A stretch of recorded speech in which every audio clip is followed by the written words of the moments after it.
Vamos a empezar inmediatamente con la sesión y nuestro invitado, el primer participante, nuestro expositor es Eric de la Barra de la Universidad de La Serena y el título de su exposición es Target Oriented Full Waveform Inversion Based on Generalized Renyi Entropy Using Patched Green Functions Techniques. Eric, por favor, tu público te escuchamos y puedes compartirnos pantalla. Ujú.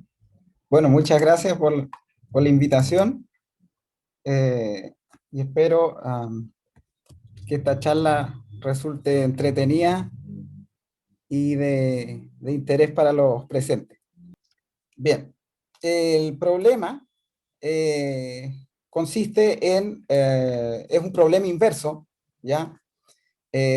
Consiste en invertir la ecuación de onda, ¿ya? La ecuación de onda que vemos aquí, ¿ya? Donde, ¿no es cierto? El objetivo, vamos a ver que va a ser recuperar la velocidad de propagación de las ondas P, ¿ya? En un contexto eh, de un temblor, de un terremoto, etcétera, ¿ya? Pero en vez de trabajar con la ecuación de ondas, ¿ya? Vamos a trabajar en realidad con la ecuación de ondas, pero en el espacio de la frecuencia, o sea, la ecuación de Helmholtz, la cual se obtiene, ¿no es cierto?, aplicando la transformada de Fourier a esta ecuación, ¿ya? Aquí está graficado el problema de que se trata esta charla, que es un problema muy ampliamente estudiado, un problema clásico, ¿bien? Entonces consiste en lo siguiente, yo tengo mediciones en cada uno de estos receptores, ¿ok? Tengo mediciones de la onda de presión, ya recordemos que las ondas P son ondas de presión, ondas longitudinales, ¿no es cierto? Que son, la dirección de propagación es paralela, ¿no es cierto?, a la dirección de la oscilación de las partículas. Bien, entonces hay una fuente, ¿ya? Y esa fuente, ¿no es cierto?, genera ondas, bien, esas ondas se reflejan y yo recibo aquí en estos receptores la medición de la onda de presión, ¿ya? Y en base a esta medición yo quiero recuperar cuál es el perfil de velocidades de las ondas en este, ¿no es cierto?, en este dominio, ¿ok? Entonces aquí dice, ¿no es cierto?, el objetivo es recuperar, ¿no es cierto?, la velocidad de la onda en X, donde X está en R2. Ya se va a resolver el problema en el plano, ¿ok? Y las mediciones que se obtienen en estos receptores, aquí dispuestos, se denotan por DSR, donde S indica la fuente y R el número de receptor. Bien. ¿Cuál es digamos ahora, yo expliqué, ¿no es cierto?, en palabras qué es lo que queremos hacer, pero ¿cómo se hace matemáticamente? Pues bien, aquí definimos un error, bien, que es, digámoslo, la diferencia entre el dato observado, el dato experimental, y el dato obtenido a través de la resolución de la ecuación de onda. Bien, este es un operador aquí, upsilon, llamado el operador de sampleo. Bien, entonces este, digámoslo así, es la medición teórica, o sea, es el valor teórico que yo obtengo a través de la ecuación de Helmholtz, y este es el valor que yo obtengo en el receptor, el valor empírico. Y entonces, ¿qué es lo que busco? Busco minimizar dicha diferencia, y entonces allí voy a encontrar el parámetro V sub P, la velocidad, ¿no es cierto?, de las ondas P. Y este problema de optimización está sujeto a una ecuación diferencial, ya que es la ecuación de Helmholtz, ya, pero escrita en términos de estos operadores A y S, de unos operadores aquí. Bien, entonces es básicamente esta función, el problema de minimización es, esta es la función objetivo y ¿no es cierto?, está sujeta a la ecuación de Helmholtz. ¿Y cómo podemos nosotros encontrar, ¿no es cierto?, ese parámetro óptimo, esa velocidad óptima? Bueno, podemos usar, por ejemplo, un método quasi-Newton, un método Newton, ya, de descenso, o un método de descenso cualquiera. Aquí tenemos, ¿no es cierto?, un típico esquema numérico de un método de Newton o quasi-Newton. ¿Cuál es la mayor dificultad acá? Bueno, una de las mayores dificultades es, ¿no es cierto?, esta matriz, y que está relacionada con la derivada de la función objetivo. Entonces, computacionalmente eso es un poco complejo, por lo tanto, ¿qué vamos a hacer? Vamos a utilizar una herramienta, ¿no es cierto?, ampliamente usada, que es, ¿no es cierto?, el lagrangiano y la variable adjunta. Bien. Entonces, definimos el lagrangiano respectivo, entonces aquí está la función objetivo y aquí está la ecuación con el respectivo, ¿no es cierto?, la respectiva variable adjunta. Bien. Y procedemos a estudiar las condiciones de optimalidad de ese problema. ¿Ya? Entonces, ¿qué es lo que hacemos? Bueno, derivamos respecto a lambda, o sea, respecto a la variable adjunta, y recuperamos la ecuación de Helmholtz, la ecuación de onda. Luego derivamos respecto a psi, que es lo que se conoce como la variable de estado, ¿no es cierto?, en el lenguaje del control óptimo, y recuperamos, o sea, y obtenemos lo que se conoce como la ecuación adjunta. Aquí DAGA indica, ¿no es cierto?, que este es el operador adjunto de A, ¿ok? Esa es la notación DAGA. Pues bien, y si derivamos respecto a M, obtenemos, ¿no es cierto?, el gradiente de la función objetivo, que es lo que nosotros tratamos de evadir el cálculo directo, ¿ya? Entonces lo hacemos por medio de ¿qué? De la derivada del lagrangiano respecto a M, siendo M el parámetro que queremos recuperar. Quizá no lo enfatice mucho, pero M, aquí está, M es el inverso de la velocidad, ¿ya? De la onda P. Y bien, entonces tenemos acá, ¿cuál es entonces la idea del esquema numérico? Resolver el problema directo, que es la ecuación de onda, ¿ya? Para obtener un psi, ¿ya? Un valor para la variable de estado, un psi S. S es asociado a la fuente S, ¿cierto? Y luego resolvemos la ecuación adjunta para obtener lambda.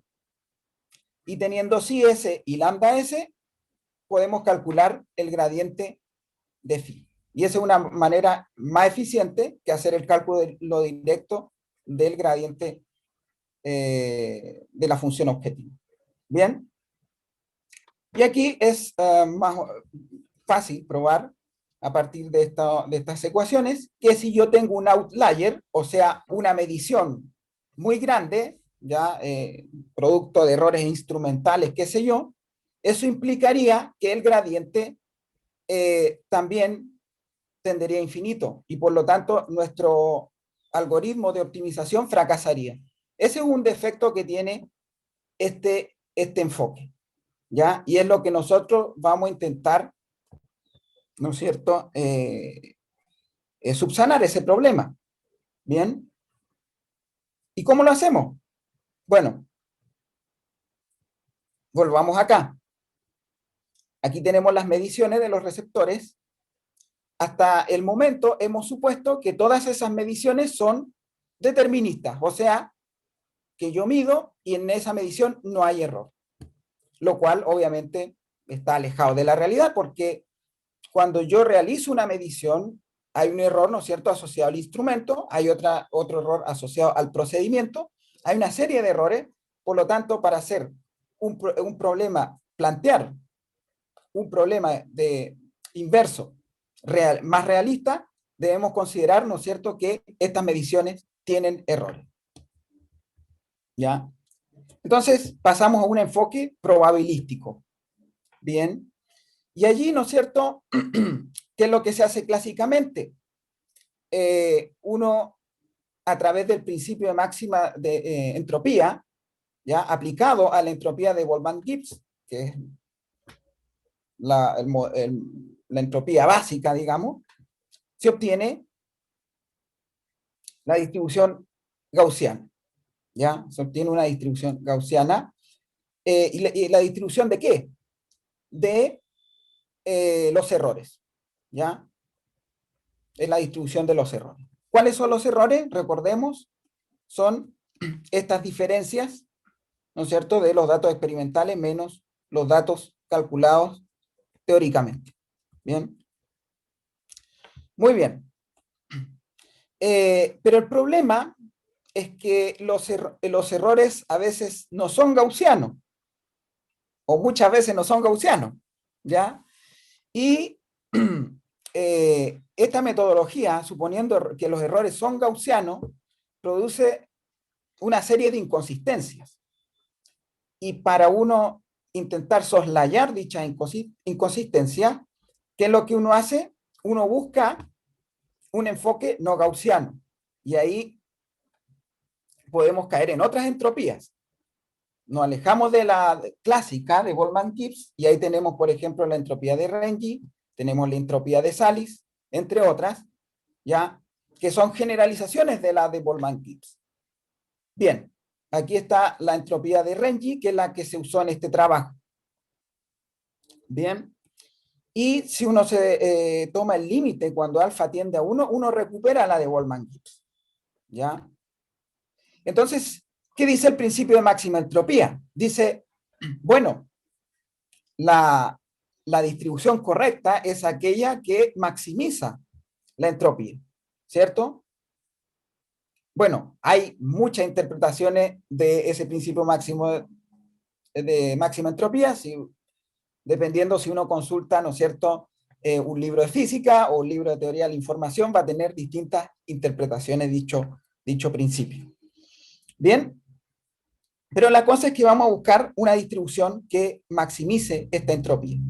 Bien, y entonces tenemos un problema de maximización sujeto a estas dos condiciones, que básicamente es esperanza finita y varianza finita. ¿Ya? Uno es para simplificar los cálculos. Bien, en el caso de la varianza. Bien, y si uno resuelve el problema de optimización, obtiene esta distribución, bien, que si uno se da cuenta es una generalización de la gaussiana. ¿Ya? Bien, ahí, ¿no es cierto?, hay una constante de normalización que está dado por esto aquí. Y esto, recordad, está definido para alfa entre 1/3 y 1, y cuando alfa tiende a 1, recupero, en este caso, la gaussiana. Ahora, con toda esta maquinaria, ¿cómo planteamos el problema inverso? De la siguiente manera. Entonces, ahora vamos a suponer que tenemos errores x1, x2, que corresponde a la diferencia entre el valor teórico y el valor observado. ¿Y qué quiero encontrar? Quiero encontrar un parámetro, el parámetro m, los parámetros m que están asociados a la velocidad, ¿cierto?, que maximizan la función de verosimilitud. O sea, voy a aplicar el principio de máxima verosimilitud, ¿cierto? Y eso es equivalente a resolver el siguiente problema, o sea, esa es la función con objetivo, ¿cierto? Y aquí está el problema de optimización. Bien. Entonces, estos, si se recuerdan, eran los errores, que son los upsilon menos los d, que son los observados. Y los reemplazo y obtengo eso allí. Y ahora aquí tengo una versión no determinista del problema inverso que se había planteado inicialmente. Y hacemos lo mismo, definimos el lagrangiano, ya, asociada al problema, misma cosa que lo que se venía haciendo anteriormente, ¿ya? Pero aquí hay algo interesante, especialmente aquí en la ecuación adjunta, que se obtiene, ¿no es cierto?, luego de derivar respecto a la variable de estado sí. Se obtiene esta expresión, ¿bien? Y aquí ocurre algo bien interesante. Se puede mostrar, usando esto de acá, que si el dato observado tiende a infinito, o sea, si estamos en presencia de un outlier, de una medida mala, entonces podemos deducir de acá que en este caso la variable adjunta va a tender a cero y eso va a implicar directamente que el gradiente tienda a cero. O sea, nuestro problema que teníamos anteriormente, que era que cuando teníamos un outlier, el gradiente tendía a infinito, está, digamos, subsanado, ¿ya? Y aquí tenemos, ¿no es cierto? Se tiene lo siguiente, que la variable adjunta es inversamente proporcional al error aquí. Aquí está el error, ¿ok? A diferencia de lo que se tenía en el caso gaussiano, donde era directamente proporcional. ¿Ya? Bien, y entonces, ya para ir cerrando, la pregunta es, ¿esto funciona numéricamente? Efectiva, o sea, la pregunta es, si yo me doy mediciones,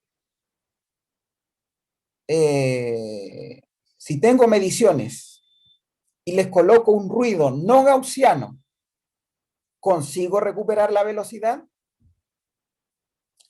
Digamos, de manera adecuada, y la respuesta es que sí. ¿Ya?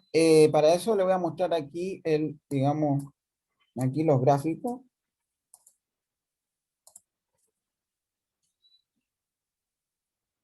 Allí. Entonces acá lo que nosotros observamos es el perfil de velocidades, ¿ya? En la región una región de Angola, ¿ok? Y este es el perfil de velocidades. Acá está, los colores indican la velocidad, en el eje X la distancia en kilómetros y en el eje Y la profundidad. Esto es lo que obtenemos mediante un perfil conocido, digamos, ¿ya? Entonces la idea es que yo parto de un dato inicial, digamos este de acá, parto de este dato inicial y la pregunta es ¿cómo llego a este perfil? Bien. Ahora, acá tenemos las mediciones. Estos son los típicos sismogramas donde el eje X es representa la posición del receptor y el eje Y representa el tiempo. Acá, ¿no es cierto? En el caso A, bien, acá no tenemos ruido. Acá en el caso B colocamos un poco de un ruido gaussiano, ¿ya? Acá intensificamos el error gaussiano y aquí colocamos derechamente un error no gaussiano. Entonces vamos a ver cómo se comporta esto. A ver si consigue realmente recuperar los datos. Porque ¿cuál es la idea? La idea es que yo me doy estas mediciones contaminadas, me doy este dato inicial y debería recuperar este perfil de velocidades de acá. Ese es el problema inverso, ¿ok? Entonces veamos.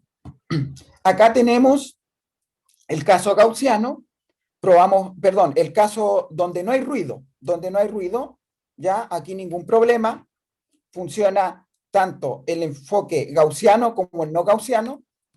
Ahora colocamos ruido, pero ruido gaussiano, perdón, también funciona para todos los casos, ya para los casos con Renyi o con Boltzmann-Gibbs, funciona perfecto.